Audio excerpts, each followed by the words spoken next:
उत्तर प्रदेश में बाढ़ से कई जिलों के हाल बेहाल हैं। लखीमपुर खीरी से बलरामपुर तक, देवरिया से बस्ती तक आसमानी आफत कहर बनकर टूट रही है। कुदरत की मार ऐसी कि प्रदेश के 22 जिलों के 1476 गांव बाढ़ से प्रभावित हैं। करीब 15 से गांव के लोग परेशान हैं। अब तो बाढ़ और बारिश का पानी जान लेने पर आमादा है। राज्य प्रशासन के मुताबिक पिछले 24 घंटे के दौरान प्राकृतिक आपदा में 5 लोग अपनी जान गंवा चुके हैं। उत्तर प्रदेश में नदियां कहर बरपा रही हैं। रामगंगा, राप्ती और घाघरा समेत कई नदियां उफान पर हैं। बहराइच में घाघरा नदी ने किनारों को निगलना शुरू कर दिया है। जमीन में दरारें पड़ गई हैं। राप्ती और घाघरा नदियों के बाद अब कूड़ा नदी ने भी बाढ़ का कहर दिखाना शुरू कर दिया है। सिद्धार्थनगर में कूड़ा नदी का लगातार जलस्तर बढ़ने से उसके ब्लॉक के दर्जनों गांव बाढ़ से प्रभावित हो गए। बाढ़ प्रभावित गांव का दायरा बढ़कर 400 हो गया है। शाहजहांपुर में भी कुछ ऐसा ही है। यहाँ बाढ़ का पानी तो कम हो गया, लेकिन बर्बादी के निशान यहाँ अभी बाकी हैं। वो दहशत फैला रहे हैं। लोग अपने घरों में लौट रहे हैं। बाढ़ के बाद बर्बादी का मंजर देखकर उनकी आंखें नम हैं। कुछ बोलने की जरूरत नहीं है, सब कुछ दिखेगा। ये सब टेबल, गस्ती का सामान, सब कुछ तहस नहस हो चुका है। पूरा घर बर्बाद है। रोड पे हैं आज की डेट में हम लोग। सभी कुछ तो बह गया पानी में।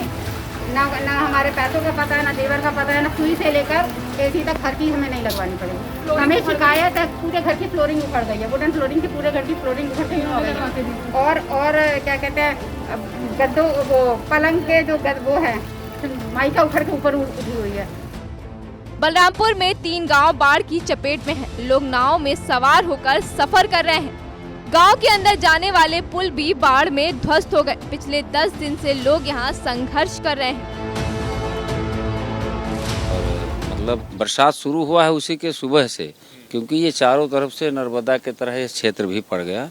क्योंकि कुछ प्राकृतिक आपदाएं यहाँ ज़्यादा प्रभाव डालती भी थी और कुछ लोगों ने बना दी, कुछ लोगों ने बना भी दी। जैसे हमारे यहाँ एक महत्वाकांक्षी परियोजना सरयू नहर खंड 3 उतरौला पंप नहर भोजपुर में निर्माण कराया गया, जिसकी लगभग 6 किलोमीटर परिधि की बांध पूरे पानी को डूब देती है। एक भी साइफन का निर्माण नहीं कराया गया। यदि 2-4 साइफन बना दिए जाते कि पानी इधर से उधर डिवाइड हो जाता तो शायद यह जलाशय नहीं बनता। और ये 8-10 गाँव हैं। आपने 3 गाँव कहा है बंधुवर, ये 8-10 गाँव हैं। महरी, कोल्हैया, भोजपुर नदी के किनारे हैं, लेकिन वो बिल्कुल बदतर हैं। यहीं आप बीरपुर, देवलहा, कालीडीह, मिसरौलिया, बाबा कुट्टी, पोखरा, थरुआ, थरुनिया, अमरनगर, गोविंदपुर, ये सारे गांव इस समय जलमग्न हैं। वहीं बस्ती में इस साल बारिश ने रिकॉर्ड तोड़ दिए, तो वहीं लोग बेघर हो गए। नदी नाले उफान पर हैं, जिसकी वजह से स्कूल में भी पानी घुस गया। स्कूल कैंपस में पानी घुसने से बच्चों की छुट्टी करनी पड़ी। प्राइमरी स्कूल थरौली में चारों तरफ पानी भरा हुआ है।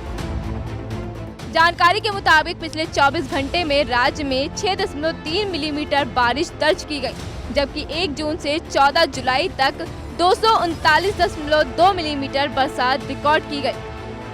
वहीं बाढ़ से परेशान लोगों के लिए राज्य प्रशासन से लेकर सरकार दिन रात लगी हुई है। हाल ही में मुख्यमंत्री ने बाढ़ प्रभावित इलाकों का हवाई सर्वेक्षण किया था।